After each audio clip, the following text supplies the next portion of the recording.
everybody, and welcome to the Nuclear Podcast. I am your host, me, Colton, and I'm here with my buddy, Joseph Robinson, who's also the host of Nuclear Podcast. It'll be mostly just us two. What's up, Joseph? Just taking a look around at all these wrestling headlines, wondering what the fuck happened to pro wrestling.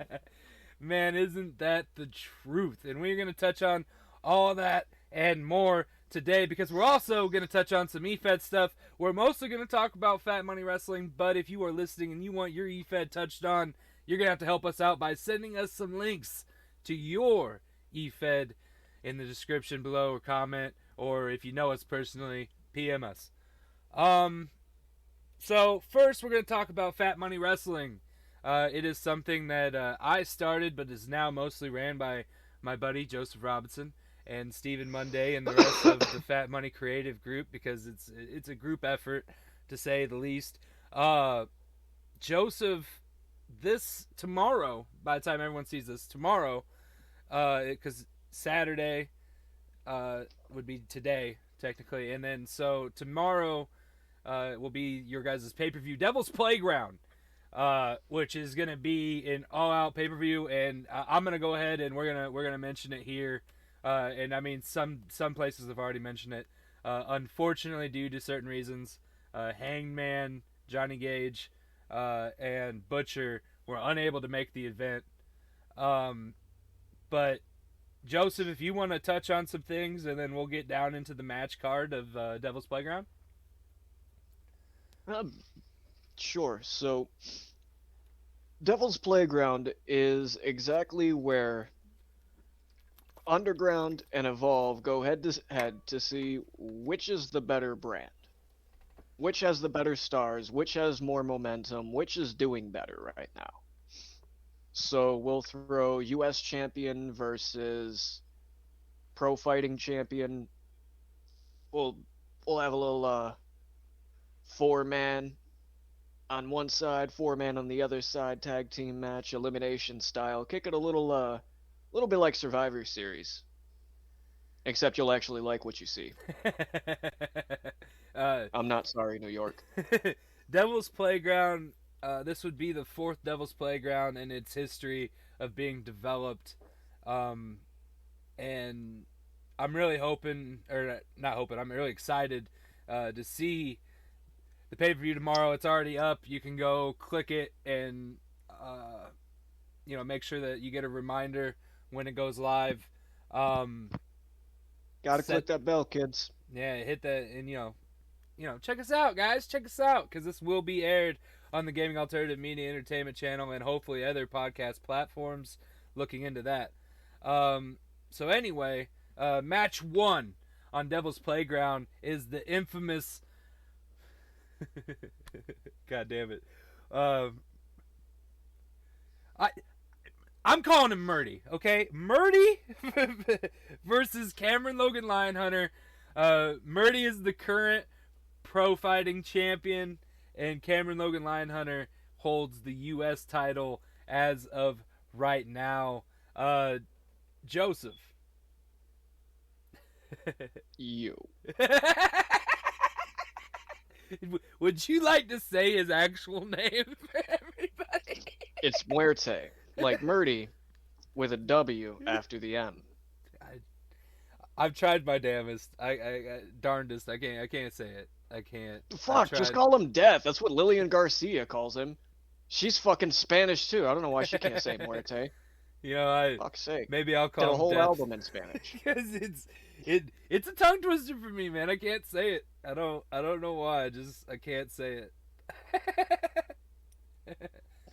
Muerte, man, he's an exception to most of the rules that you would typically set on a guy his size with his kind of style. You'd think you stick him in a cage and he's not gonna thrive. He took out Chris fucking Rich. Oh man, the thing I love about Murdy, that guy, is his promos. He goes above and beyond most efed superstars when it comes to production and just his character work. Uh, it's just all around great to watch. And if you guys want to see the promos, because they're not always posting the shows, some promos make it to shows. And maybe we'll start taking promos off the page and posting them on YouTube here and there, like versus type things. If that's something you'd like to see, comment below. Uh, but so my my thing is right with Murdy is it's such a great character, and if you watch the promos and watch the work, it's something to get involved in and wrapped up in. And but also the same thing could be said about his opponent, Cameron Logan Linehunter, because Cameron, man, when Cameron gets going, and you could see it in his face, he's claimed this year is the year of Cameron Logan Linehunter. He's gonna be the head of FMW, and he's showed up every show, and uh man, I can't express enough how grateful I am to have him as part of our roster. Well, Cameron, he's one of those rare talents that no matter where on the card he's at, he's going to give it his all. And he's one of those guys that some would say has been just a little bit below the level where he needs to be. But the way that I'm looking at him, you take a look at what he's got going with Chris Chaos. He has Chris Chaos paying attention to him. Yeah, That doesn't happen a lot. yeah. I mean, if you watched last night's Underground, those two had a hell of an exchange.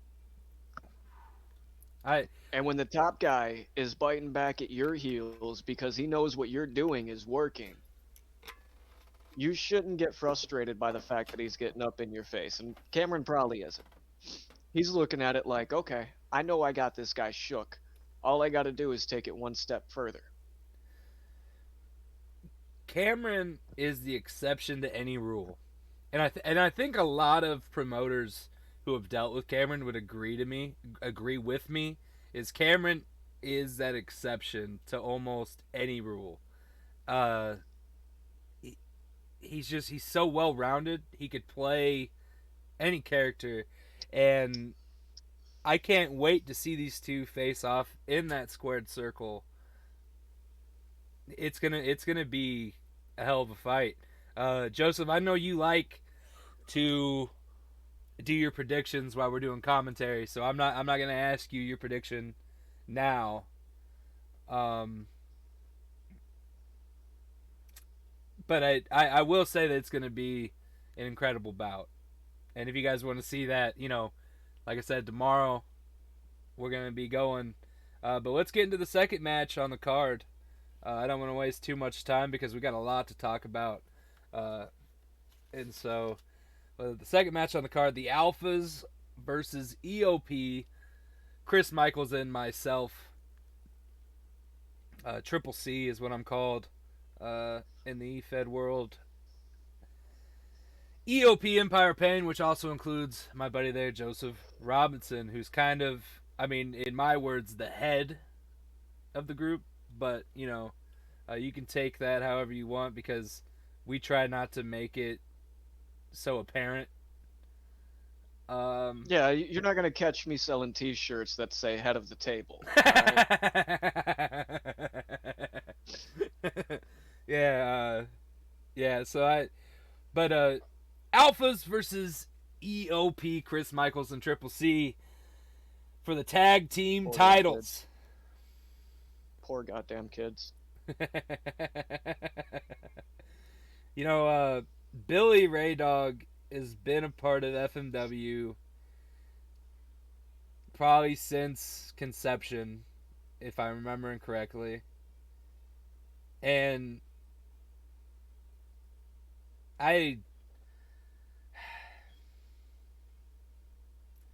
I've seen a lot out of the kid here and there, but you know,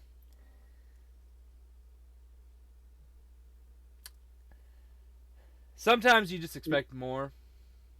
And I want to be straightforward during this podcast. That's why it's called the Nuclear Podcast. Is because some of the stuff we say may not actually be agreed with amongst our fellow peers, and I'm not gonna stop with FMW. And uh, that being said, I expect more out of him sometimes, but at least he does always show up. Um, and that's something that in the what going on 4 years FMW's been going now. That is, it's hard to get someone that shows up for 4 years consistently. So, you know, commend him on that at least. Um, and Marco Dino. Stunt would hang around AEW 4 years if they'd let him. I mean, I don't know how nice you're gonna be about it, so I'm gonna get my comments in while I can. look, he's been present, he's done his thing, but at the end of the day, that effort ain't being put in now. I don't personally, I don't feel like he's trying. But I mean, who the fuck am I to know? I I don't live in League City.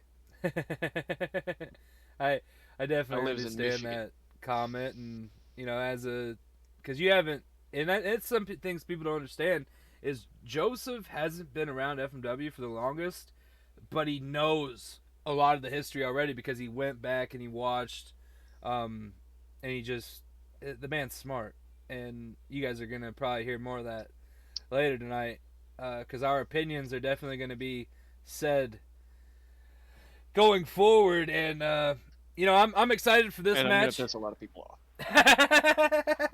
And I'm excited for this match though, Alphas versus EOP, because both sides definitely have some animosity towards each other, being a part of one of the sides, and to let it all go out in the ring, and then be able to walk away from this and say, better luck next time, or we'll try again later, whatever side prevails, um, is something we can play with. And so that's enough for the tag team titles, unless you got something you want to add there, Joseph, and then we'll go on to the next match. I've said it before and I'll say it again. Fuck the alphas. This guy. Um, so next match of the night is a match that we're really excited about to have on the card of Devil's Playground, because Big Bad Judy is known in the efed world. She's held multitudes of titles and done multitude of things. Um, she was based on mostly uh, my buddy's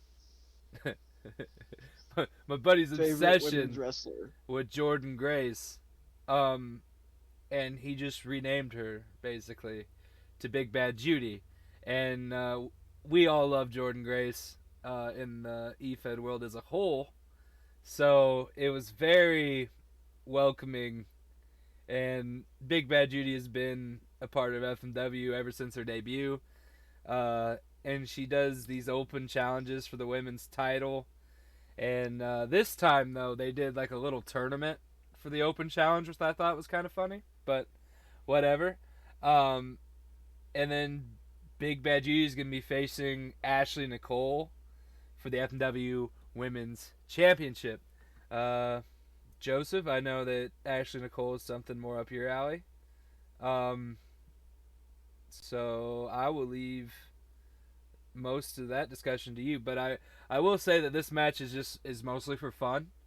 Um, because obviously Big Bad Judy is not a real person, and well, I mean, she's based off a real person, but she's just in our world as something that we all across multiple EFEDs have created an image for and try to upkeep that image for her. Um, Joseph? Well, personally speaking, for the fact that it's the Ashley character is based off of somebody that I I know and I'm close to. it's cool to see them get a little bit of a reward for the work that they do put into FMW because there's a lot of graphics and shit that I don't. I might make a suggestion, but I'm definitely not involved in the overall process. I just like what I see at the end. So for them, it's great for them to get a shot a little bit, a chance to see what they've got. Yeah, and we And oh, sorry. and honestly, how many times are you gonna throw little minnow right to that damn piranha? You got to find another piranha through a tournament in order to figure out the right challenger for Judy. Yeah. Otherwise, she's just gonna reign forever. It's gonna be like Undertaker's undefeated streak, except there's no Brock Lesnar. uh, I mean, Jordan Grace is the woman Brock Lesnar. I mean, come on now. She's a beast in her own right. Have you seen Mercedes Martinez?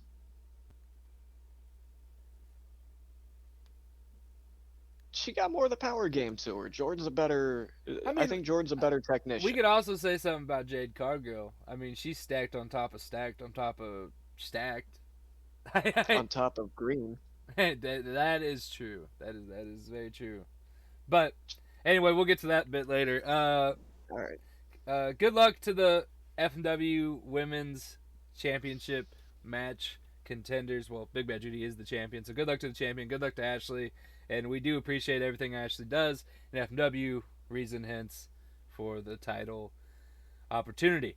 Uh, Going on to the next match tonight. Chris Michaels has another match, and in this match, he's in a triple threat versus Murphy versus Braxton, and it's for the FMW Extreme Championship. The FMW Extreme Championship, in my opinion, is the biggest title in FMW. I know Joseph's going to argue with me towards the end of this, probably.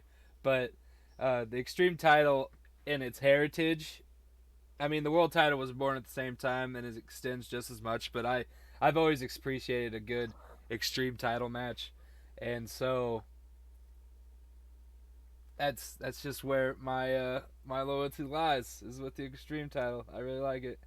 Uh, but Chris Michaels, Murphy, and Braxton. I mean, Chris Michaels, man, he's a good friend of ours. Obviously, being a member of EOP. Uh, but the other thing about Chris Michaels is the Caw and him both have a determination to be great, and I think that's something that in the efed world is starting to lack, is that want, that desire, you know. It's hard to find people who are hungry. Yeah, and but also, I mean, the same could be said about Braxton. Braxton has definitely made it be known that he is he's sorry that he left at one point, and he's back, and he's back to make an impact. Uh, and So that's also something that I'm excited about. And then Steve Murphy is another good friend of mine, good friend of yours, and he does a lot of work for FMW as well, about as much as Joseph does, if not maybe a little more here and there. Especially before Joseph came around. Uh, yeah, I'm really excited for this extreme three way though. When's the last time you seen an extreme triple threat in FMW at least? It's been a long while. Yeah. So it's gonna be a good Um, match, right? oh yeah. On Braxton's end,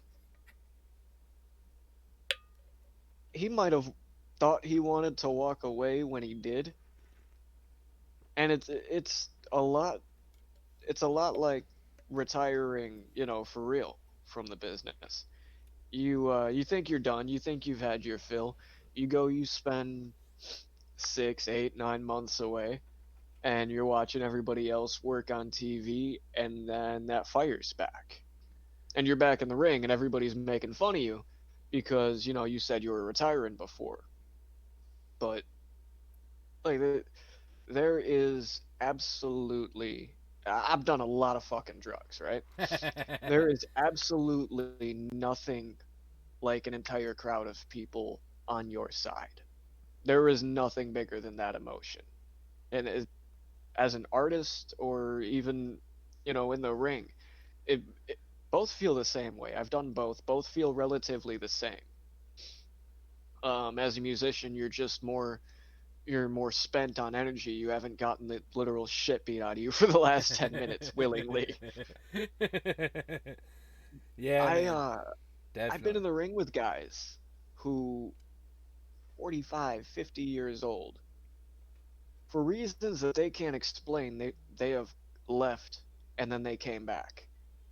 Now that they come back, their stock's fucking worthless, so they got to start from the bottom again. Dude was second guy I ever wrestled. Dude was 46, built like a brick shithouse, but everybody was making fun of him. He'd retired, he'd come back, he'd been back about 2 months, and he got positioned to help the new guys get over. I didn't understand it. Why am I losing to this guy? This guy's been doing it legitimately 30 years. He's been on WWE TV. He's been on Jacked. He was on Heat. He was on Velocity. He might have had a dark match or three on SmackDown, but they never wound up offering him a deal.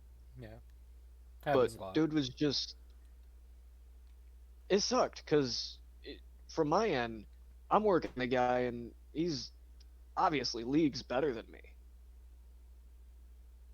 but I'm the one that's going over, and it just didn't make sense. How do you just in booking factor out the crafty veteran so fast? I think when it comes to that extreme title match, you can't factor out Braxton. There's no rules to hinder him. If he gets pissed off and wants to use a chair, he's encouraged to use a chair in this match.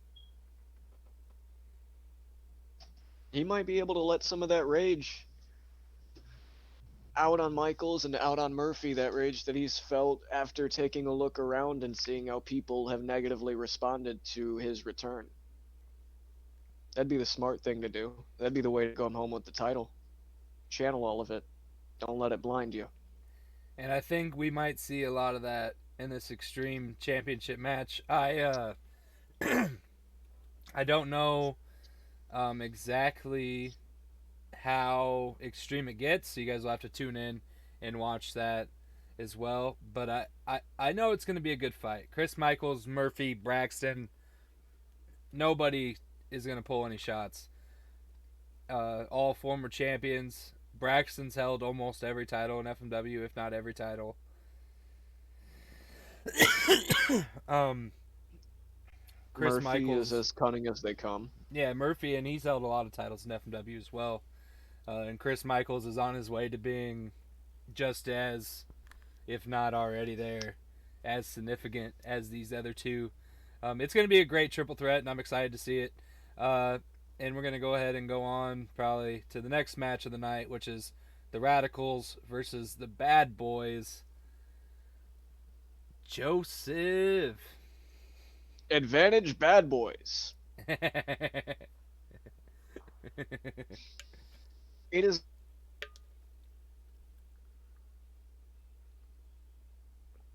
Monday, and that on Sunday you are not the team challenging for the titles.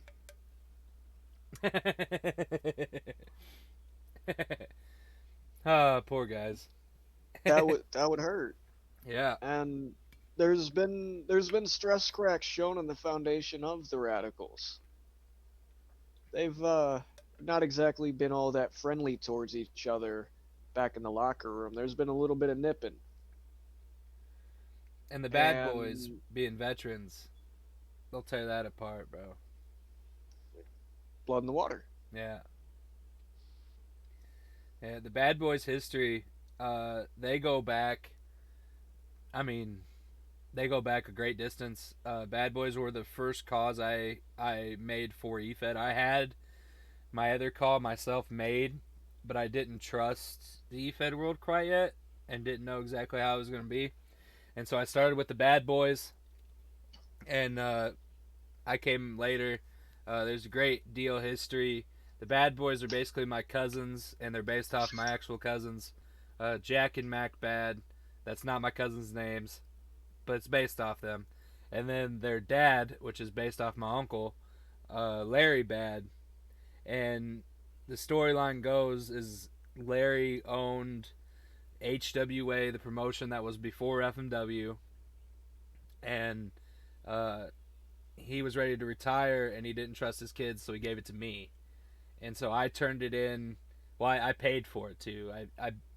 He wanted to see me work for it, and so I paid for it, and he basically gave the other half to me. I paid for half, he gave me half, and then uh, the Jack and Mac were they hated me for the longest time. We feuded forever, and then I changed the name, and me and my uncle had a good feud. There's a match on Gaming Alternative Media Entertainment if you go back far enough, which I think was at a Devil's Playground.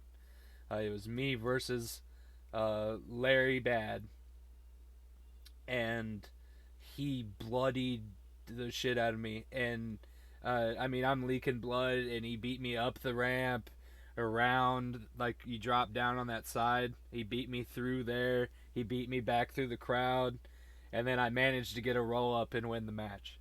It was he beat the ever loving shit out of me, um, but it was a great match, and You found the opportunity that mattered. it was it kind of has something to do with what we might talk about later on. Um, but yeah, no, the Bad Boys have an extensive history, and the Radicals have fought Bad Boys multiple times, so this is going to be exciting. Uh, Joseph, I don't. This was the first opportunity for you to see the Bad Boys, wasn't it? Or maybe the second. No, I've seen them a couple times in action. Even this season. They've been used mostly on Underground, but I think they've been used a couple times on Evolve Yeah, earlier on before I assumed production. yeah, and since Joseph took over a lot of our history, he kind of went back through everything, and he's kind of pulled out a lot of the history and made it to where we kind of use it more. Not saying we didn't before, but there was some stuff that might have been forgotten, or because how my memory works, man. If it's not in the moment, I'll forget it. And we were kind of not implementing certain things, and with Joseph on board, he kind of like helps refresh us, like, hey, this, that, and the other, and like that really helps me. And so Joseph's been a great deal of help. And then enough about the Bad Boys. They're mine. We don't need to boast about them too much. The Radicals, though, what can we say about the Radicals? JMR, when JMR came to me, when JMR came to me, he had two cause. Damien Blackheart, Damien something. Blackwell. Yeah, and then the other one was Alex King, I think. Yep. Yeah, I I had to get those guys on blackballed. yeah, they were not. They just weren't him. You know what I'm saying? Like in I don't But know, you hear better days, and then bam, that's JMR. the Maverick. You see that face. Yeah, and that was like, and no, nothing to JMR. That was all me. He was actually uh not too long ago actually against the song. He wanted to change it, and I was like, bro, do you not get what I'm trying to do? Like, when that music hits, when they hear better days, instantly everyone goes JMR. God damn it, that kid's back. And and and so JMR is becoming something that everyone kind of, you want to hear that music. I know that when I'm helping do commentary, I get a smile as soon as I hear better days. I don't know why, but it's instant, and it's a real good time. And then his good friend Christian, Christian came to me around the same time, and he had a call. his call was named Gunshot. And Gunshot had bright yellow, red, mixed hair, uh, was in like a Seth Rollins onesie, Go and on. and Keep going. it was, it was bad. All right, like I'm just being honest, and I'm sorry, Christian, if you're listening, but it was atrocious to put that on. And at the time, I had a guy named Taste My Rainbow who came out with an inflatable duck, had a rabbit lip or whatever, cat lip, had his hair all tie dyed, and his name was Taste My Rainbow. And I had a tag team called Winter Is Coming, and I was ashamed to put Gunshot on my shit.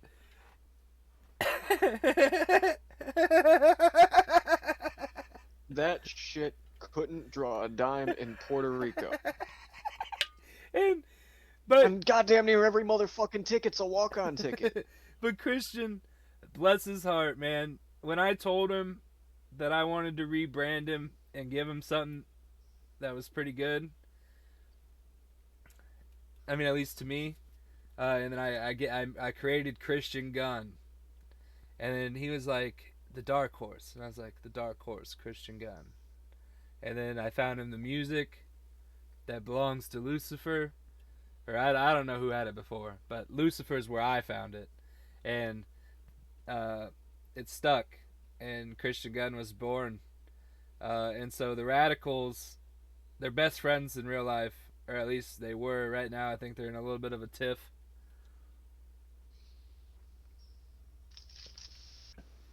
and Yeah, that happens.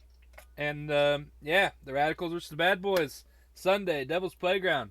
Hope you guys will tune in and watch it. Um, Anything you want to add? Anything before we go to the main event?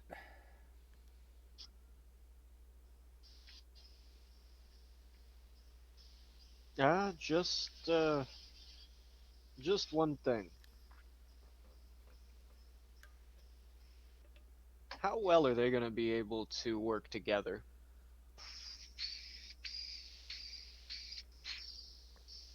with that little tiff in mention?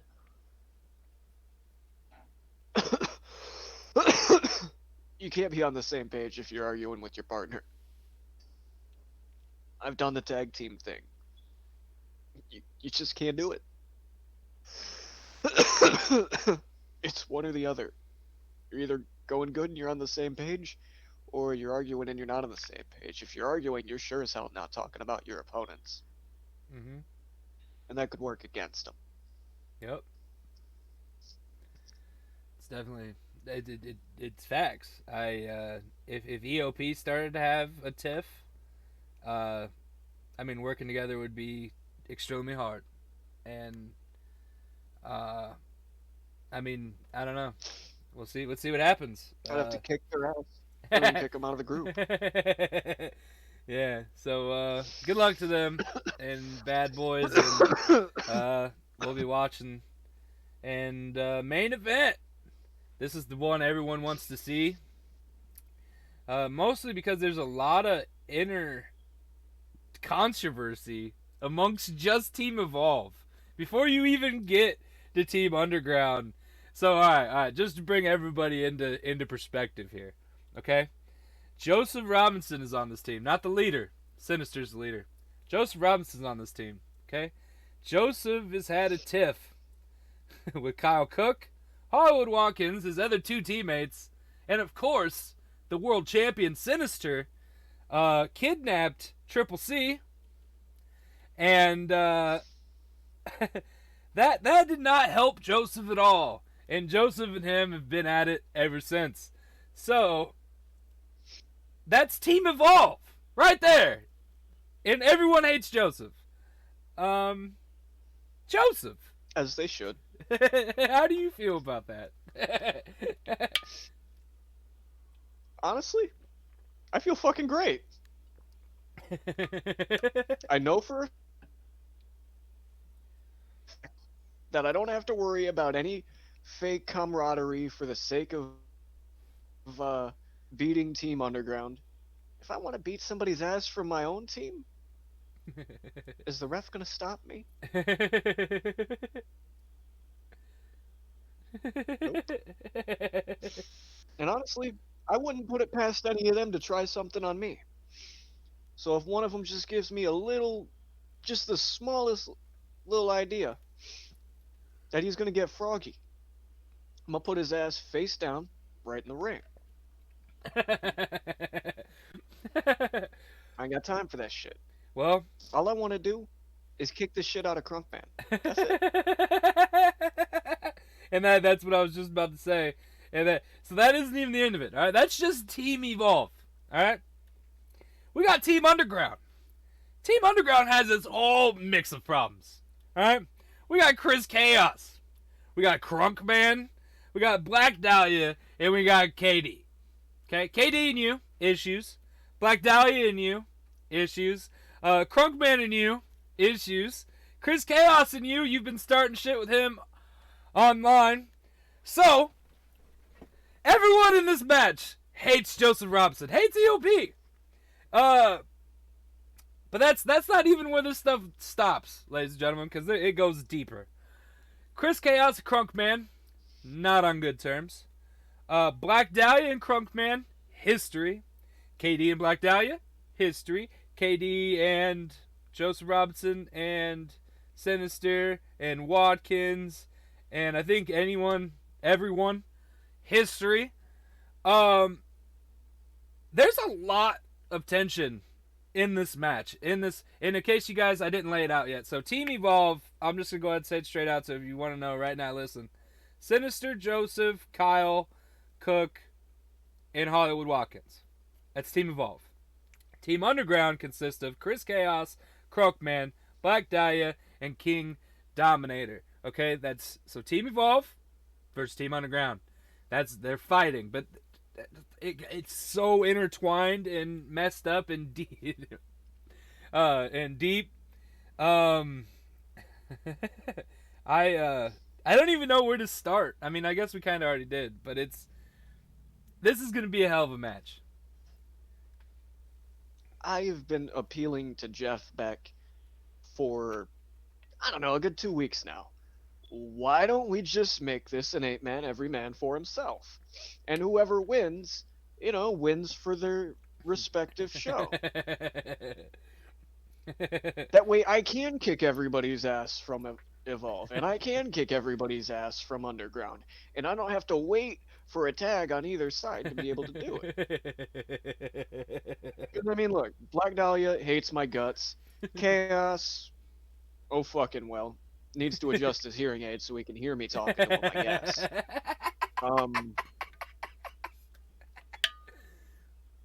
I just want Crunkman. I don't care about Dahlia. I'm not an Underground, so I don't really care about Chaos yet. I just like talking shit. And he responds really fast, so it's a lot of fun. And who's the other guy? King Dominator? Oh yeah, I put that guy through a table months ago. I'm fucking worried about him. Well, everyone. Me and Michael's put him and J-Max through the table. Fucking Joseph. Well, everyone, that is F&W Devil's Playground. We ran through for you. We are going to be doing random stuff like this weekly, bi-weekly. We will let you know. Nuclear Podcast is going to go up as much as we can. And we're going to talk about mostly, like I said, F&W. But if you would like your efed talked about on this podcast, you need to DM us, comment below, say something, because I'm not a mind reader and I'm not watching all of them. So you can hit me at Twitter on at FMW Robinson. That works too. And I think there's a Twitter for game, there's a Twitter for FMW, there's an Instagram for them. You can find us, okay? Gaming Alternative Media Entertainment. I mean, even if you Google FMW, it'll take you right to us. Fat Money Wrestling. Google it. So that being said, Devil's Playground tomorrow. I believe it's 7 p.m. Central Standard Time. Hope everyone tunes in and watches it and enjoys it. Time may vary, so make sure you check it out on Game and get you a reminder sent and like and subscribe. Now, I know Joseph has been waiting to get to what are we gonna start with? AEW, WWE, buddy, buddy. I don't know, which trash pile do we want to start with? Hey, hey, Got the one up hey, north or the one down south? hey. Let's go with what really has been grinding my gears the most. Gunter. They call him Gunter now. You've got to be fucking kidding me. This guy, been a top guy every fucking where he's been. Can outwork even the fucking small guys. I mean, take a look at what he did with Ilya Dragunov. Can work with anybody. Literal ring general. That is so good at it. I mean, they made it a fucking gimmick. You used to be able to look at the back of his tights. Ring general. Awesome. And then he grabs a mic after he beats up the diamond mine with his buddies. And the winner of the match is Gunter. And I'm just sitting there staring at my screen wondering what the fuck. Like the guy, are they trying to sell this stupid 1980 fucking 6 foreign heel gimmick? Because truth be told, the man's Austrian. He's not even fucking German.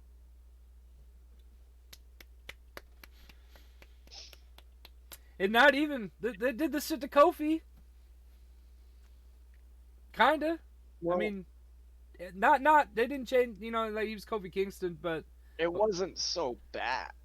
Jamaican He accent. actually had a He's decent never been to Jamaican Jamaica. accent. The It, only thing that it fucked was it up good. is when Triple H called it out. Yeah, just you know what I'm saying though. Like WWE does this stuff, and just Walter was too far. Walter was way too far. Well, Walter turning Gunther was way too far. Yeah, Everything else about Walter, fucking impeccable. Absolute best thing about WWE now. yeah. But changing his name, too far. I fucking too far. Oh, hell. The only safe thing that they did about any of it was the fact that the guy that they named him after didn't wind up doing shit. He had two completed. His name is Gunther Stark.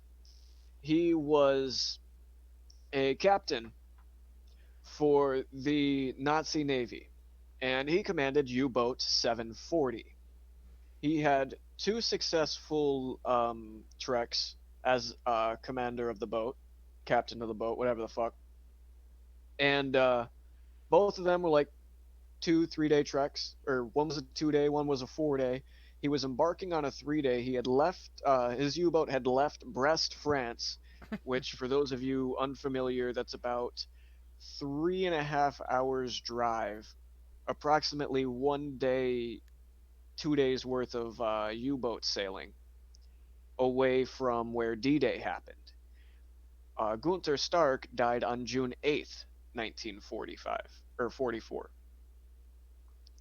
and that would be 2 days after D-Day, when the Allied forces were sending in reinforcement troops because the storm had finally broken on D-Day and after D-Day. Gunther and his U-boat was sunk by Allied forces. He never sunk a battleship. He never accomplished a single thing, and I can't say that I've found even a single kill to his name. So at least they named him after a harmless Nazi. I mean, Yeah, what the fuck could he do? I Hi, little fish. I You don't know, wanna man. you wanna I help me live as I'm bleeding out horribly? I yeah, I don't. I it, WWE is just so Terrible. questionable anymore. It's not just that. Like it just don't stop. They're so questionable in everything they do. We talk about how WCW and WWE is similar to the AEW and WWE thing now. But what makes it even more similar is the fact that there's a war of two men with the same name on both shows now.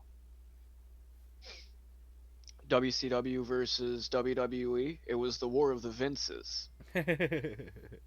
Right now, we have the War of the Khans. The con mans. And Tony Khan is becoming more and more exposed, I'll say, by the day. I mean, you look at the way that he handled the Jade Cargill situation. Leo Rush sure as hell fucked it up too. But when you're the boss, you can't just be like, "Oh, we didn't renew her contract because her wrestling wasn't good enough." You mean Big Swole? Oh yeah, yeah, not Jade Cargill, Big Swole. Yeah. Um that's not how you conduct yourself when you're not just the No. guy that, in Yeah. principle owns this shit, No, but that you're was also the guy that books it and, you're the operator. really sour on that. And actually, I had that written down to talk about when we got to the AEW side. But yeah, no, that was it was very under Immature. yeah, very immature, very unprofessional, very underhanded. Uh, like I don't know, man. It's just not how you conduct yourself. Like, yeah, you can have that opinion. I'm not saying you can't. I'm just saying that we just didn't need to hear it. How many times did Vince think a guy was, the drizzling shit, but Never you never heard him bury him? didn't post it Not when on he got on Twitter. Howard Stern. Yeah, didn't go hold a press conference to talk about how shitty they were. You didn't hear it on. You also didn't hear it on JR's AM or early morning radio show that he used to have Yeah, when he first came to the WWF in Atlanta. yeah, You never heard any of that when, trying to bury a guy. yeah. They might shoot some angles, but I don't know, man. It was very I don't know, unbecoming of him for sure. Uh, yep. well, Walter to Gunther, we've told people we didn't like it. I think that was well received across the whole community, though.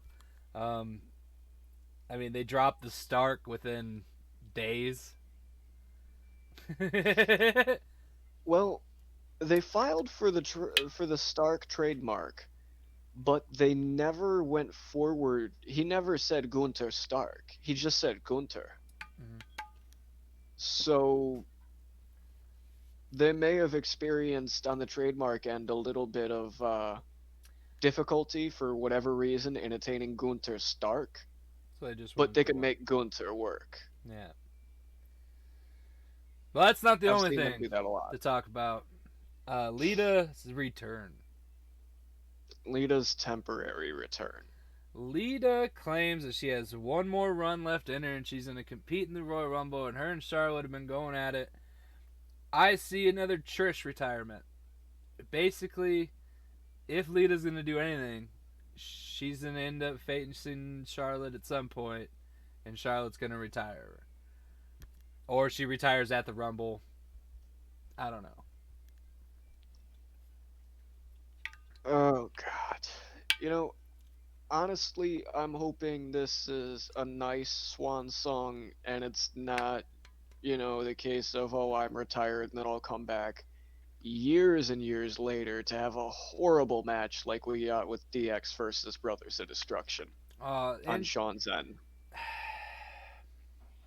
that match was just, there was a bunch of bad moments, and I feel And the bad. overwhelming bad part was you wanted to like the match. Yeah, no, I did. I and I still am appreciative of it. Like it what they wanted to do don't go lost on me, but I wish maybe they would have. I don't know. They could have tried, maybe did some practicing and stuff, but maybe they needed to run it a little more. And I'm not gonna sit here and say that I know exactly what they did wrong and what they did right and all that. Uh, I will. but I will say that um, I just I wish they could have delivered what they wanted to deliver, and I know that they're just as upset as we are. So, and then now Triple H, I mean, they're trying to kill him uh, off. You know what I'm saying? Fucking. They have, dude. They have to be. Look what they did to NXT. Yeah. That was the very best thing about WWE if we're talking shows. Like 205 Live, eh, it was cool. Main event, eh, it was alright. Main event was decent. You couldn't get me to watch Raw. Not right now. If I hear Paul Heyman's on SmackDown, I might tune in. On Raw. No, it's fair enough. Whatever show, I mean, typically he's been on SmackDown, so I'll watch that. And SmackDown normally has the better storyline. Yeah, and then you got Johnny Knoxville going into the Rumble. Oh, God. Like the last time that the members from Jackass went into anything WWE related, they came out happy about it. Oh, yeah, happy but broken. I think the last time that they were on WWE TV, like in any sort of like real appearance format, Steve-O and I forget who else might have been Knoxville. No, They got no, absolutely no. smashed by Umaga. What's that dude's name? Darn it, the one with the long hair. Uh, Chris Pontius? yeah, Yeah, it was Pontius. yeah, yeah, yeah. It was. I've heard Pritchard talk about that. Yeah, Umaga killed them, bro. But I mean, no one really told them what to do. They So got double pay. yeah. They got double pay because Umaga fucked them up like that. They literally got paid like enhancement talent. Because back in the day, like if the Steiners really fucked you up in the ring, you get a little bit more, you get a little extra pay. And for those guys, that little extra pay basically amounts to what they were getting paid being now doubled. So they might go home with like $500. So now, Knoxville and sorry, keep going. Pontius and fucking Steve-O, they probably got paid more than $500 though. I mean, they're worth more than $500.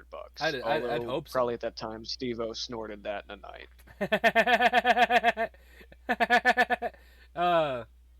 So, my question is now, before we get on to our last couple things of WWE, Royal Rumble rumors, since that's basically what we've been touching on, Johnny Knoxville in the Royal Rumble. Oh, I didn't even get to say what I wanted to say about that. So, not only Johnny Knoxville is going to be the... What do you think the man... Like, you think he's just going off his just the fact that he's... what are them things called? A crash test dummy? Is he just going to use that as his... Are they going to put this in a clip later on? Like, I don't... Is he going to come out and be like, "Hi, I'm Johnny Knoxville, and welcome to Jackass." He's a run down to the ring. That should be the way they do it, but knowing Vince, that's not going to be how it goes. He probably can't say that. They'll probably do the goddamn Jackass movie fucking trailer and just show the video and then just throw the Jackass song right, Bro, for the theme. Watch, he comes out to the ring, holding a mic, right? And everyone's waiting for it at this point, And they stop the music, he goes, "Hi, I'm Johnny Knoxville, and welcome to the Royal Rumble." And he runs down to the ring. I'm losing my goddamn mind right then. I want everybody to know.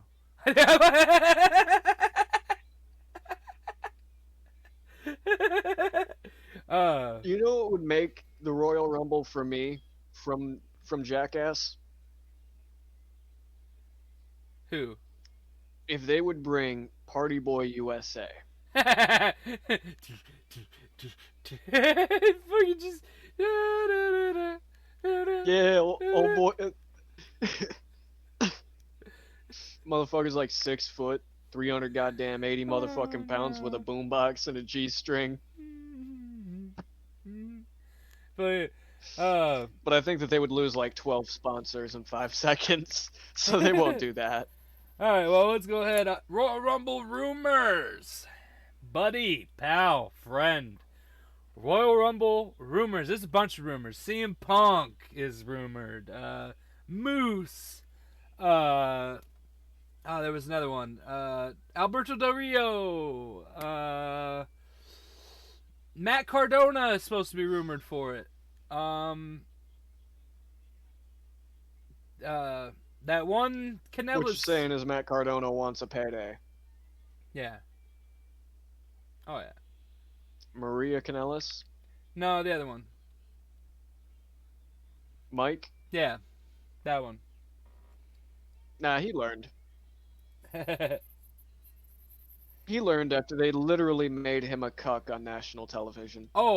And the Aldous.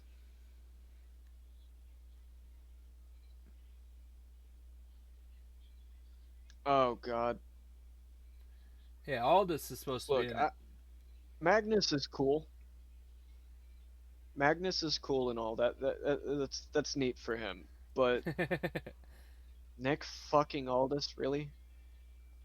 He's supposed to be rumored Like for I'd it. rather watch Alberto Del Rio. And I hate little pussy bitches that hit women. So Yeah. let's. I uh I have heard Moose. I have heard Alberto Del Rio. Um, I didn't hear CM Punk. I didn't hear about Mike Kanellis, and if I had heard about Mike, I would have wrote it off immediately. I Because I didn't. mean, they seriously made him look like the lowest kind of dude possible. They took what happened as a shoot to Carino or whoever it was that was dating Sonny while she was out boning Sean and like everybody else in the locker room. And Candido, Chris Candido. Yeah, yeah. No, it Yeah, that bad. they took what happened there and then wrote a literal storyline on it because I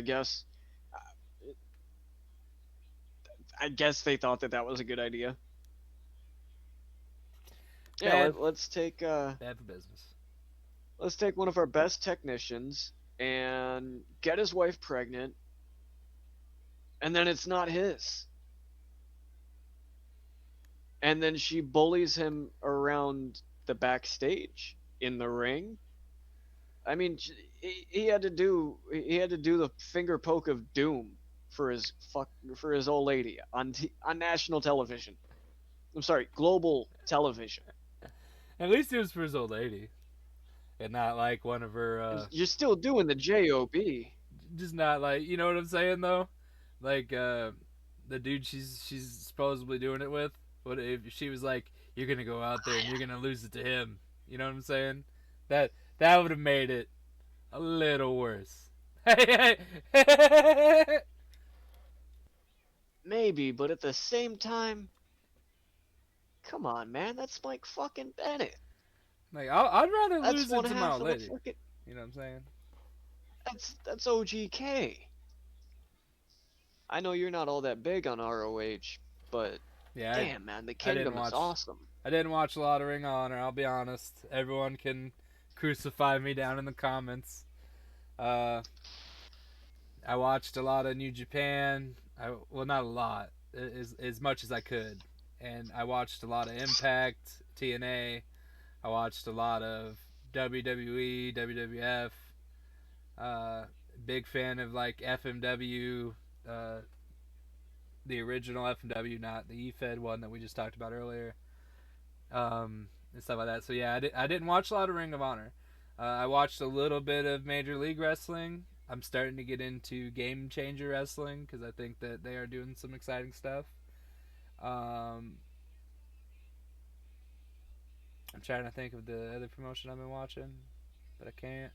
Um, but anyway, the Royal Rumble rumors. I would be excited to see Moose in it. I think that would be cool for just to kind of initialize that. Yeah, we're moving on into a new phase of WWE where they're willing to work with other superstars, um, or other companies, not other superstars, but at the same time, like they're just they're just gonna job them out to their superstars. Like it's my opinion. I mean, what would you do? Depends. It really does. So like FMW for example, let's say if well, I'm gonna say their name because they were good friends of mine. New Era Wrestling. Let's say if New Era Wrestling wanted to work with me, and I'll pick one that wasn't my friend, but I really appreciated their work. Uh, HKW, and I mean we're kind of friends, but not as close as like me and them. And let's say they wanted to work with FMW, right? And they're willing to send over their world champ, mid card champ, and tag team, both shows. I would do something that benefited all of us, but at the same time, it depends on who they sent. Because in the efed world, we base a lot of our stuff, you know, Joseph, but we base a lot of our stuff off of activity. And you know, are you gonna come up, show up, and we understand that this is a hobby, and no one gets paid for this really. Maybe some e-feds somewhere that are really good, but uh, not saying we're not good, but like they got their shit figured out and are making money somehow. Um, but like if they're not gonna come to my show and put forth an effort, like you're damn right. If my champion or HKW's champion is putting forth more of an effort than News, uh, one of them are going over, and that's how it is in EFED though. If uh, one team or if one person is putting more forth an effort than this other person, and it's not storyline related that they need to lose to do something better later on, then yeah, they're going under. The way I would do it, and this is one school of thought. I'll mention another in a moment. You mentioned tag, mid card, world. So lose a tag match, win the mid card match, world title match is a draw. Yeah, sounds good to me. Every bit of that builds to a rematch. Yeah, And that's the old territory way of booking it. That's you're looking to build hype to make people buy the next show, next time we come yep, around next week, basically. yep. And then you can also go to the Japanese school of thought. And night 3 of Wrestle Kingdom 16 this year, I don't know if you caught it yet, uh, was Pro Wrestling Noah invading New Japan and challenging New Japan. Um, New Japan won more matches than they lost, and Noah knew that and was okay with it. So there's still moments where Impact can per se throw Moose in, and he loses because what does it mean for him to win the Royal Rumble? But at the same Nothing. time, it I get it if he loses the Rumble because the Rumble Impact needs this right now. Impact needs more eyes on the product because they are putting out a good quality show. It needs more views to help with to help with money, help with merchandise, help with an income. Because right now they're on Axis. They definitely fell from where TNA used to be. And if they could get that all back and get, I'm not saying they're gonna reach WWE, AEW, probably not even, but they could definitely get up from where they're at right now, and I think that would benefit Impact a lot in multitude of ways.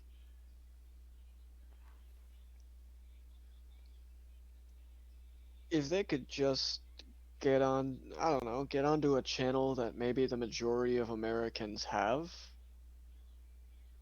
that would help them a hell of a lot more than anything else they could possibly do. But I Because mean, truth be told, nobody's gonna watch Impact because of Moose. yeah, and I They're I I feel that, but at the same time, they've built Moose, self-made. they've tried. Yeah, They've given him titles, they've given him moments, they've given him opportunities. But tell me, is Moose over? not to me, but that doesn't Not mean. to a giant consensus of people who even watch TNA. He's not the guy to send. But I they're I think they're gonna push Morris Big Cass Morrissey, to the moon, and I like Big Cass. Don't get me wrong. I just don't think he's ready to be the guy.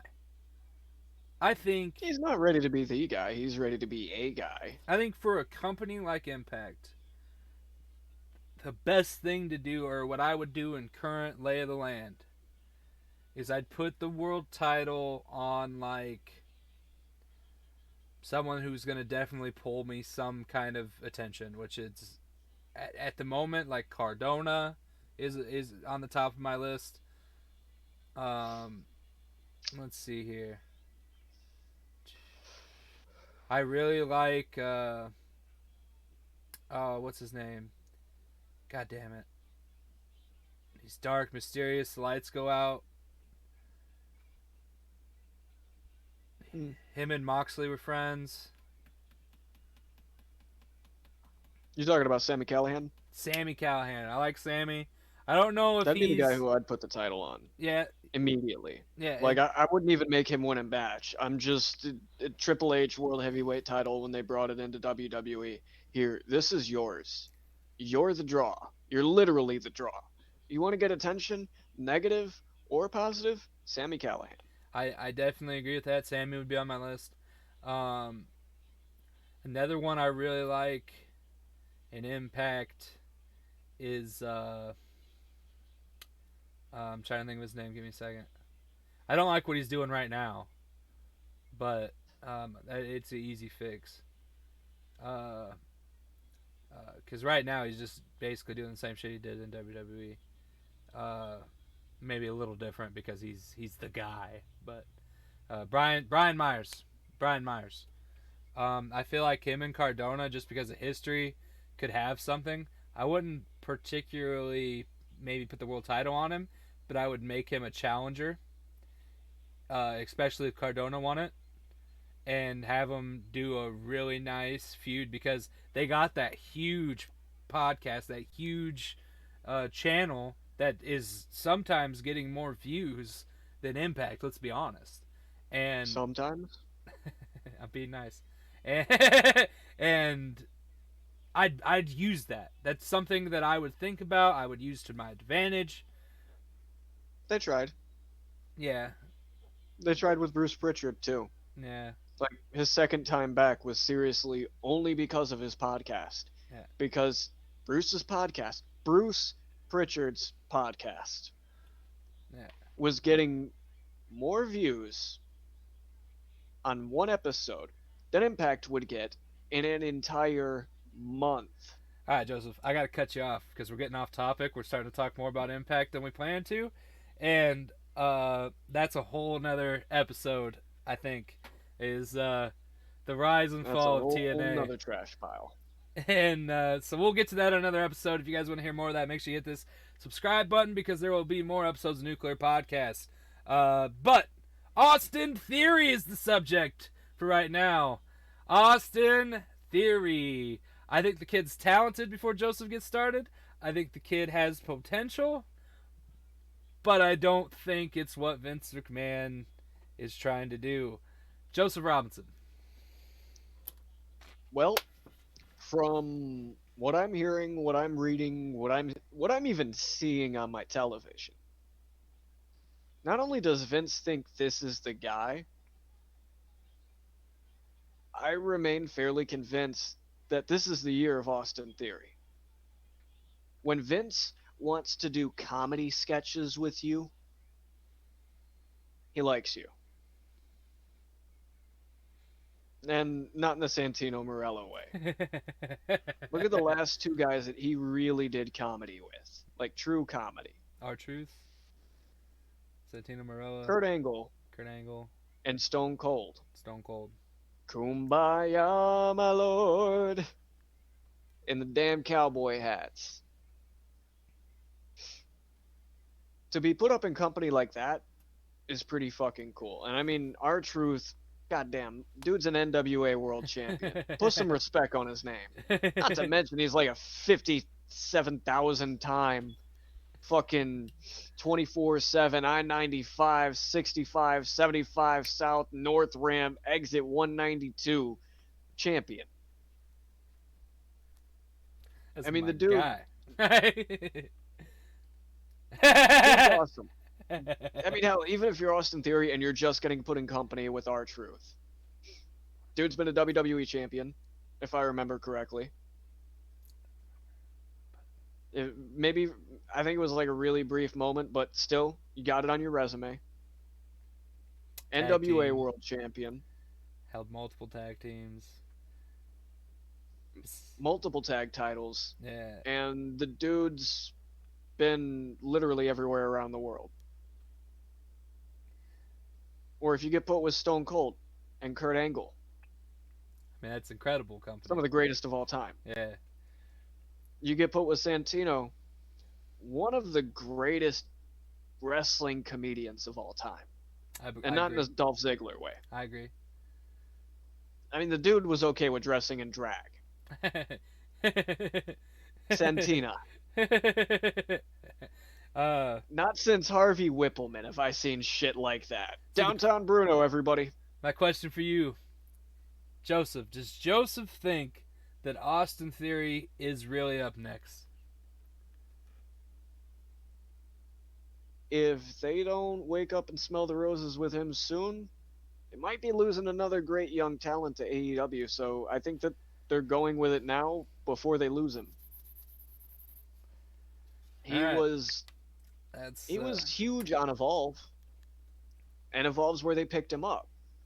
He was Evolve's guy. He was champion. He was and is everything that Evolve stood for.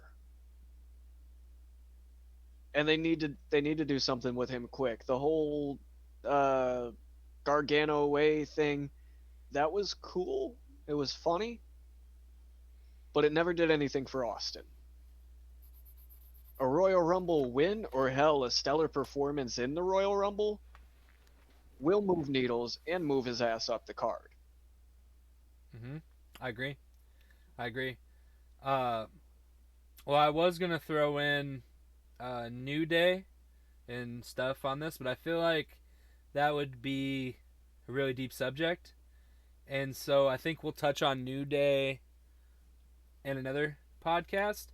So for now, we're gonna switch over to AEW, uh, and we're gonna talk about, to start off with, the man, the man, the man you send when you want something done. Send Hook.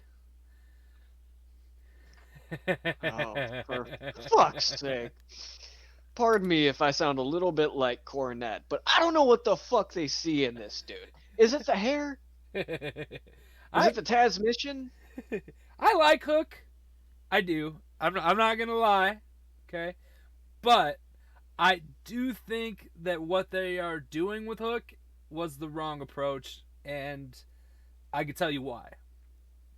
Uh, when you just take a dude like Hook, green, like, yeah, his dad's Taz, big whoop, and you don't run him through the paces, and you just you're hand feeding a baby that's later on going to give you problems. It's like not whooping your kids. I don't. Okay, bad example, but but yeah, man, I don't know. I just feel like they're doing it wrong. And Joseph, you can go ahead and lay in now. All right, so how many times did Fuego del Sol lose before he got a win? Let alone a contract with AEW, which Hook just got. How many times did he have to lose before he got a win? It was like 30 something. Yeah, Almost 40. Legitimately almost 40 losses. It was like 37, 38, 39, some in that. one of And them. pound for pound, Fuego is leagues better than Hook. Yeah, and In the not ring, on the mic, and on his way to the ring. Yeah, and I don't want to lose this uh, before we get too fast. But you brought up Fuego, and so I wanna throw this in. Fuego lost to QT Marshall. Okay, at least once. Dude, Fuego lost to jobbers. Yeah. Well, I'm just saying, right? And you see what they're doing with QT Marshall and Hook. Um, I've seen a little I'll bit, lay it but down. All right. QT Marshall comes out after Hook won his match on Rampage, and he's talking shit. Hook walks right up to him and just slings him over his shoulder. QTX like it was the worst fucking move in the world, and Hook walks away. did he land on like a rampway, a Yeah, it walkway was on the up on the stage? stage. Up on the stage. Yep. Oh God. Okay, so let's talk about stages. I would rather take a bump on cement than take a bump on a stage. I can't explain to you why. Maybe you're mentally bracing yourself for less of a hit than you're actually about to take, and it just you're off prepared. I don't know what it is, but when you take a bump on a stage, dude, it's like taking a regular bump and magnifying it by like 50. And I'll agree Stage with bumps that. hurt. I'll agree with that. But I've watched guys take that same bump and get right back up, act like they're fine. And Yeah, those guys were also world champions, and QT wasn't. um, but yeah. So I think Hook and QT is coming up, and he's probably gonna beat QT, no problem. And Because QT's no problem. and He's just Cody Rhodes' friend. and yeah, it just goes to show that Fuego del Sol, even though he's better, he's still gonna get treated worse. Yeah, always will. But they're better than WWE. So sorry, I cut you off mid Hook rant. So if you want to continue, All right, where was I? Oh yeah, fuck this kid. yeah, Like seriously, he's Taz's kid. Taz. So we're gonna push him I liked Taz. to the moon. I liked Taz as a worker, Yeah, but as a commentator, I feel his that. AEW work has been trash. I liked him in WWE I liked his commentary work in WWE. I and liked his TNA. commentary on Impact. Yeah, Impact TNA. I don't know. TNA, Impact, It was whatever one the of them. fuck it was. Yeah, I liked him there. In AEW, I feel like a lot of the time, he goes into business for himself and doesn't shut the fuck up when he's supposed to. So Excalibur or JR can, hit their shit. hmm I And feel that. he just, he knows that they're trying to talk and still cuts them off anyway. And half the time it's to either talk about Hook or talk about himself. He's not getting any talent over. Dude, you ain't worked in over 20 years. Stop trying to get yourself over. Nobody really cares about you. You're a dick. And not the good kind of dick. uh, yeah, no, I get that, and yeah, I also don't agree with like so if they would have fed me Hook on a different plate, different sides, I get what they Maybe on AEW Dark. yeah, I get what they wanted to do, but like, you know who would have took Hook's spot and been much better at it? Hobbs. Hobbs would have been the perfect guy to have that streak. Hobbs would have been the perfect guy to be the one that's over in Team Taz. I get it. And Everybody's he's in the love guy with that's Hook, towing the company line. and just I don't know, man. I'm not sold. Hobbs is also the one that's towing the company line. Like that whole Leo Rush big swole thing. Hobbs reached out, you guys gotta give a call. You got a problem with your boss, give them a call. Don't lash out on Twitter. He's a company guy, and I don't know. I just feel like that they could have done something different. But that's my opinion. Obviously, everyone's gonna be different. You guys can screw us down in the comments below. Anyway, CM Punk, the greatest return in all of pro wrestling. They say CM Edge. Punk, CM Punk has returned to wrestling, and he is in AEW, and he is on one hell of a run. Where do you want to start? Do you want to start, Joseph? I want to know why the hell we have to see it. I love Punk. But the only reason that his return was cool was because he said he wasn't. And then he did. Not because AEW picked him up. Hell, I mean, there's probably another portion of it that was because he's back in WWE isn't getting him. Not because AEW is getting him. Not because we think that he'll have great matches in AEW. Not because we think that he'll be a big marquee draw in AEW. Because he came back and he said he wouldn't. Because it was just a rumor. Beyond that, they have had to find ways to just throw him into something for a minute that works. And I think the most lasting thing he's had going is MJF.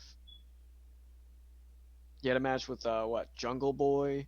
He had a match with Darby Allin. A bunch of cold matches that honestly didn't do anything for them.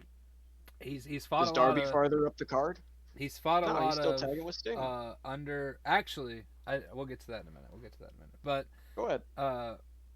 so he's fought a lot of talent that you wouldn't expected CM Punk to fight, and I think that kind of took away from his return because we're seeing him against these guys, and like these guys are actually giving him a run for his money, and we're like, he shouldn't be able to do that. And then this thing with MJF, right? The thing that got me the worst was Wardlow about killed him, got the roll up, whatever. It was a great match. CM Punk sold it. It was a good wrestling match. Everything was sold correctly. Everything was done right. Wardlow had a couple mishaps here and there, but he corrected them real quick. And it was a great match. The thing that bothered me the most was all these guys that he's literally fought. He fought Dante Martin, right? Had an incredible hard time. I get that, and Dante Martin's on his way up. It's supposed to be a great thing. He fought another up and comer. Man, I'm having a hard time Daniel remembering. Garcia. Yeah, he fought Daniel Garcia. It was an incredible blow to blow match. Gave him a run for his money. I think CM Punk fought Eddie Kingston,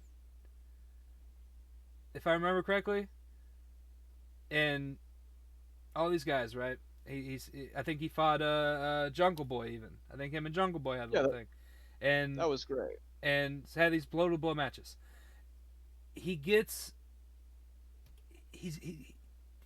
red, and I don't know if that's what's throwing me off, but he seems to me like he's losing air a lot faster than old CM Punk did, which he's older.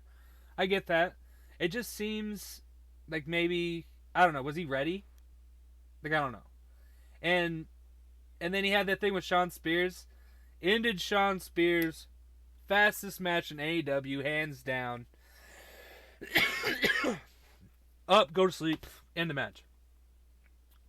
That blew my mind.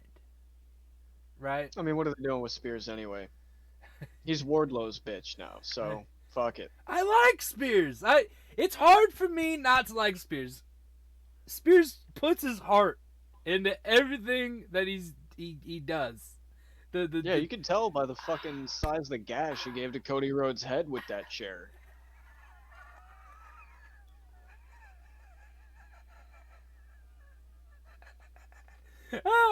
Woo! uh, Sean Spears. I like Sean Spears. I'm a fan. Don't see it.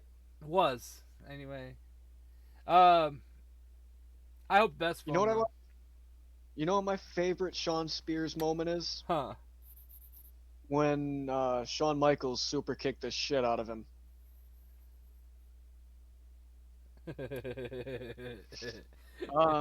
It might be a deep cut. I'll have to set the stage for you to possibly remember.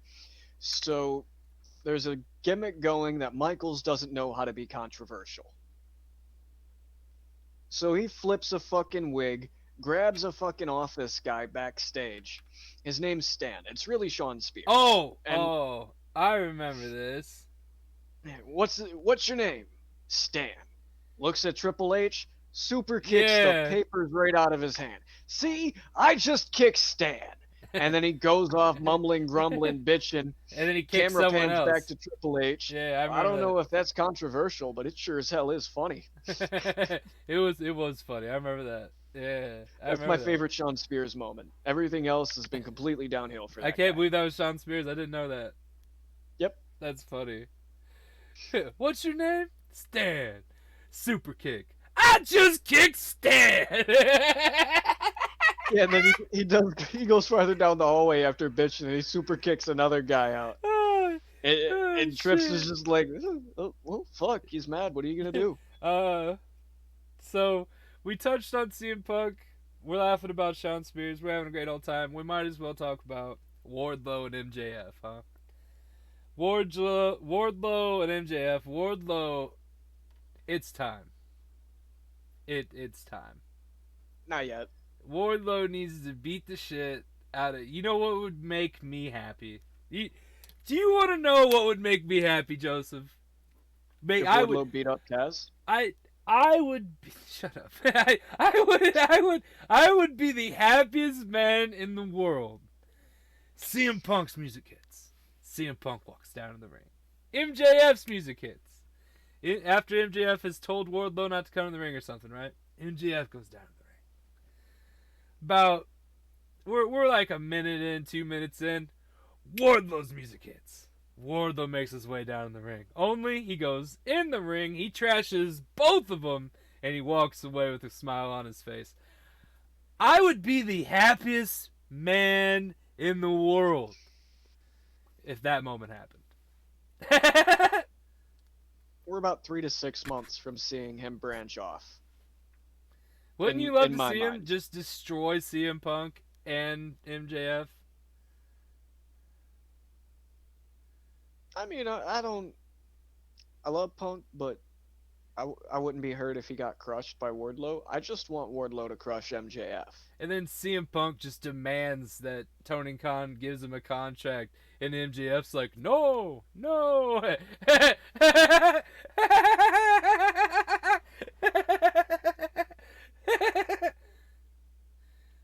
MJF though, for his age, best in the world. Incredibly talented. I like MJF. That's He's a natural dickhead, and he doesn't let you forget about it. those are the best, the natural douchebags.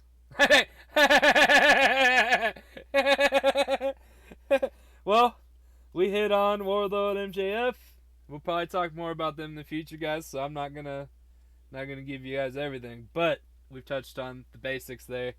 Uh, we'll talk about something that just happened today. Or at least I think it was today. Leo Rush uh, is taking indie bookings again.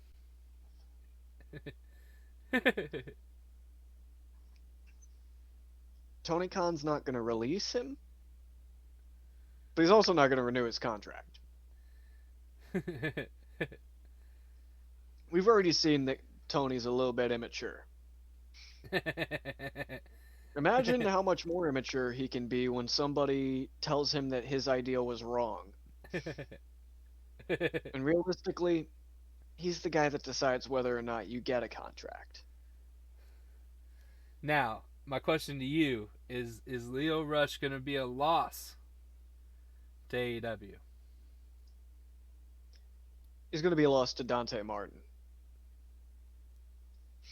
Dante could have a manager that literally nobody else in the business could be. There's nobody that could do what Leo could do for him. And it's mostly because Leo's not too old to still work yet. He can tag with him and teach him what he needs to know. Leo's wildly talented himself. He is the reason that he hasn't gotten as far as he should. His mouth, his ego, um, he is his own he is his own stumbling block. He will trip himself up more often than he can get the opportunity to get up. And it's unfortunate, but I've seen it so many times over already. How many times has he does it? I mean, I don't know if he screwed up with NJPW, but he had that whole retirement bit. He screwed up with WWE. They don't want him. Clearly, otherwise they would have signed him back. I mean, they signed Samoa Impact. Joe back. He's probably shit talked them on Facebook or Twitter. I mean, honestly, who could blame him? Hey, be nice. I like Impact. I mean, maybe he could go to MLW. Or GCW. You think he'd wind up there?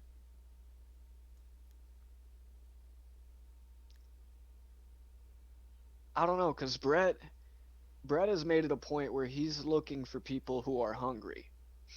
Because there's over 100 WWE talent released last year.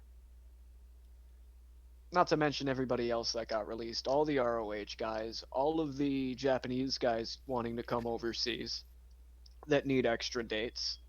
You know, they're doing NJPW strong like 1, 2 days out of the week. They still want to do something else. Um,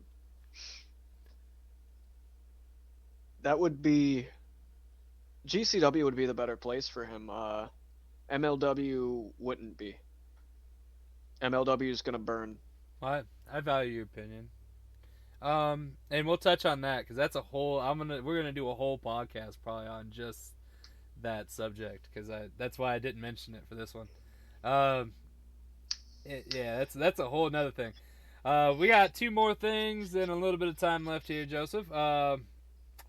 Let's do the one and then we'll end with the other and then we'll just bullshit. Uh, Jade Cargill misses that bitch show champion and 25-0 as of Rampage. Jade defeated Sky Blue, I think. Let me. I'm gonna make sure that's it. I like Kenny. I don't like Kenny's booking. I don't pay attention to Kenny's booking.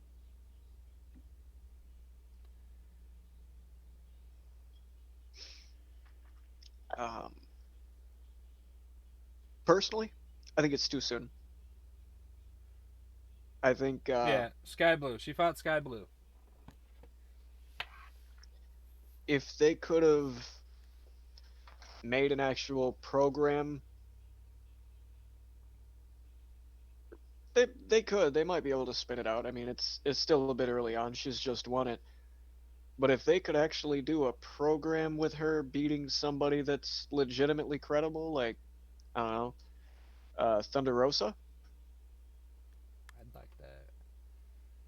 somebody who can bump for her, who can do all of the technical, teach her what she needs to know, because obviously she's being trained how to work the big chick shit. But You know who I'd like to see her beat up? Not because she's credible or anything, but just because I'd like to see it.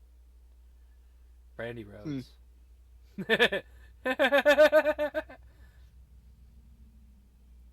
I don't know if they'll send Jade to Dark with the belt just to fight Brandy. Come on, I'd love to see it. Look, Brandy's got to get better in the ring before I see her get her ass beat, even by Jade. Brandy, dude, like she is not renowned for her in ring work. Oh, You know how she she's met Cody? great. Not really.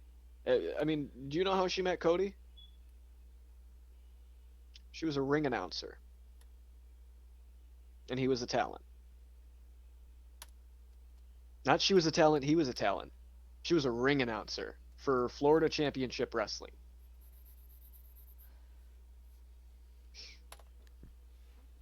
I think it was either Florida Championship Wrestling or NXT. Very, very, very early on, one of the two. Um, yeah, and she was a ring announcer. She got taught a little bit by Cody on how to work. She might have learned a little bit, while at FCW NXT, but she ain't a worker by trade. That's not what she does. She's a looker. I don't. Mm, I think she's a coattail rider personally, but Hey, no. um, but yeah, Jade Cargill, TBS champion, 25-0. Did she deserve the streak? no. It seems to be Tony's thing is streaks. Why have a streak? I mean, what's the hurt in just taking one loss? I don't know. Supposed I, to I don't. establish them, I I don't book guess. anybody for streaks, I or don't. at least I try not to. And if I Like do, even you even make if it I'm booking credible. myself. Like, you know what I'm saying? If you do a streak, you want to make it credible. Like, right now, you know how many streaks there are in AEW? There's so many streaks, I can't remember how many streaks there are. Adam Cole was on a streak. CM Punk was on a streak. I don't know if they still are, but they were. Uh, Christian, I think, was. No, I don't know about that one. I'll take that one back. It's just a gimmick because they say wins and losses matter. Yeah, They don't. and so many guys will be on streaks and stuff, and it's like, I don't, I don't know, man. It throws me off. But all right. Well, our last topic of the night, before we just kind of bullshit till the end, uh, Sting and Darby. Sting took a hell of a dive for his age, from the stage to a guy on a table, and the guy didn't even catch him. The guy was bent over the table with his back, so like he, fell over. It was No, that's why you don't stick Platinum Max Caster in that spot. yeah, it was it's something to You behold. But he use got somebody up. who's gone through a table. He got back in. He looked good while doing it for his age. What are they doing with Darby? They're filibustering while they figure out what to do with Darby Darby would be great at because they anything. clearly have no clue. The last sensible thing was fighting Punk. Like, I would like to see him and Sting win the tag titles, but I don't. Is that the direction they're going? I hope not. I wouldn't mind I don't want to see it. it. And I'm probably the biggest Sting fan you'll ever meet, Yeah. but No, I know that. fuck, dude. Going on 62. I want to see it. It'll be 62 in March. I'm excited about it just because the man is still trying, and he looks good in there. He doesn't look horrible. He looks about as good as CM Punk. CM Punk's fucking what? Half his age? Early 40s, Yeah. mid 40s, something like that. Little under 20 years, maybe a little over, give or take 20 years. The thing with Sting is, if he wins the title, that either makes Darby look so goddamn good that he can carry a 60-year-old man on his back to win the tag titles, That's what I'm or hoping. that 60-year-old man It's so good. is better than the 20, 30-year-olds you got competing in the tag division. Better Who- than the Lucha Brothers. Okay, let's say you had to. Okay, Sting and Darby versus whoever has the titles. Who would you want to have the titles for that match?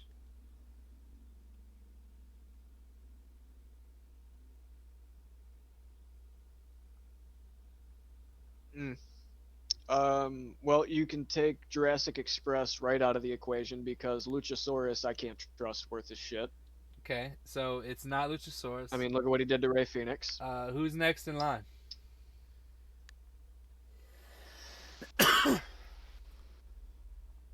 Santana and Ortiz. I'd like to see that. I'd see that. Sting and Darby versus Santana and Ortiz. They're bumpy enough and small enough that they could work with Sting, not be too much of a strain on Sting to pick up. Ortiz would sell like a And bitch for Sting, dude. He's so good. He reminds me of Sean sometimes when he gets going and he's sitting there and he's just flopping around, you know. it's fucking great because when you're three-quarters of a way into a match and you're still selling your ass off, that's pure effort. That's not instinct. Yeah, he I'm loves it. telling you. I love it at least. He looks good doing it too. Uh, I think that would be incredible. And at the same time, even if you gotta force Sting to go over, you played the power game. He held Santana or Ortiz down while they were trying to kick out. Yes, sir. Yes, sir. Well, buddy, pal, friend, this has been an awesome 2 hours to have you as the host with me here on the Nuclear Podcast. We plan to have guests. We plan to be more than just me and Joseph, but for the first episode, we just kind of wanted to touch base because this is what it'll normally be. It's just me and him, and we'll kind of at least once a month have a little sit down like this where we make a list of all the topics we want to talk about, and we just kind of filibust it. Uh, Has to get used to this ugly face. but I hope you guys enjoyed it because I know I did, and I know Joseph did because he's been smiling a lot and then giving me weird looks a lot when he heard my opinion. Uh, um, yeah, guys. So this is the Nuclear Podcast. Nuclear because we're not always gonna say things people appreciate. Uh, I may go off like Cornette. yeah, we might be mad some days. We might come on here and explode. And this mess isn't normally like this, but my furnace is off, and we've all been kind of in here, and fucking my pipes are frozen, and some clothes are just piling up. It's great. So, yeah. Hopefully soon the part should be here today. I'll get that fixed. Yeah. Fucking this was nice. This was nice. We want to remind you guys, Fat Money Wrestling Devil's Playground is tomorrow, I believe, 7 p.m. Central Standard Time. It may change, so make sure you go to the page. Well, the page you're watching right now, because I don't know if I'll get this episode up on anything else. I'll have to try. I've never done it before. But it'll be on YouTube for sure. And so while you're here watching this, subscribe, like, and then go to the rest of our videos. Find Devil's Playground, which should be close to the top, and make sure you set a reminder to watch that shit because it'll be awesome, and you'll hear my lovely voice and his friend's lovely voice, Jeff Beck, and yeah, it'll be amazing. Fuck. I think I pointed the wrong way. You're over here. Yeah, my bad. His love, yeah, that guy. I'm somewhere, dude. Yeah, dude. Yeah. So, thank you guys for watching. Joseph, you got anything you want to say? Let's go have lunch with Pancho Villa. Also, shout out Jim Cornette. Love Jimmy. Love my corny buddy. Alright, guys. Well, we will see you on the next one. Peace.